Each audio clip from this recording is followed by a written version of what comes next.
Hello, I'm Glenn. And I'm Brent, and We are the Penumbra Brothers. We focus on you. Hello everybody, today we're going to demonstrate fingers and thumb. So for the sake of argument today, we're going to pick on Nikki's middle finger or third finger. First of all, seated at the end of the table, we always want to make sure her lap's not underneath the table. Remember that X-ray beam is traveling through the IR, through the table, potentially exposing her gonadal area. So we want her face, whether we're doing a hand, a wrist, finger, forearm, I always want her lap away from the other side of that table.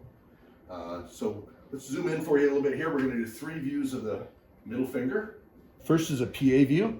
We've got Nikki in a PA position. Depending on the facility you work, some facilities ask you to do an entire hand, so make sure that's not in the routine. For our routine here at Valley Immediate Care, it's just a finger, and we get up to at least metacarpal there.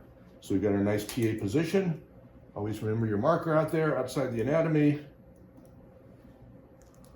There's our PA. If it'll oblique, we're going to roll her up towards the little finger side. It's super important to keep that finger totally extended. We want to see those joint spaces. If you have her finger kind of down on the film like this, we're going to really not see through those joint spaces. So finger is fully extended, parallel to the IR. There's our oblique. For our lateral, we're going to have her turn her hand all the way on the side. We're going to bring all the fingers back except for that little finger. I always tell kids this is the only time it's okay to stick that middle finger out. Again, we want very, very parallel to the IR. We want to be able to see those joint spaces. We don't want to get the finger down close to the IR. The general rule is position always trumps distance, okay? We always want the proper position. We can give up a little distance. So I'll move her a little bit in the IR there.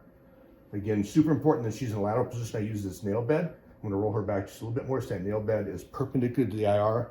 That enables us to see little avulsion fractures that are possible. With flexion or extension injuries, sometimes we'll tear a little piece of bone off, and we really want to see that. We can only see that if we have a really good lateral.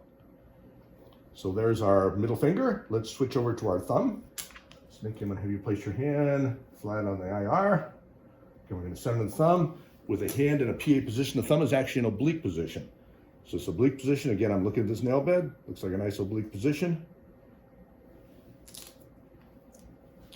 Here's our marker. For a lateral, we're going to have her turn her hand up a little bit, get that thumb in a lateral position. Again, I'm looking at that nail bed being perpendicular to the IR. That's a nice lateral. Super easy. Then for the AP, typically it's easiest to have somebody turn around with their back actually to the IR. So I'm going to have you turn around, Nikki, and we're going to kind of move our IR where it's comfortable there. We get this aligned just for aesthetics. Mark up there.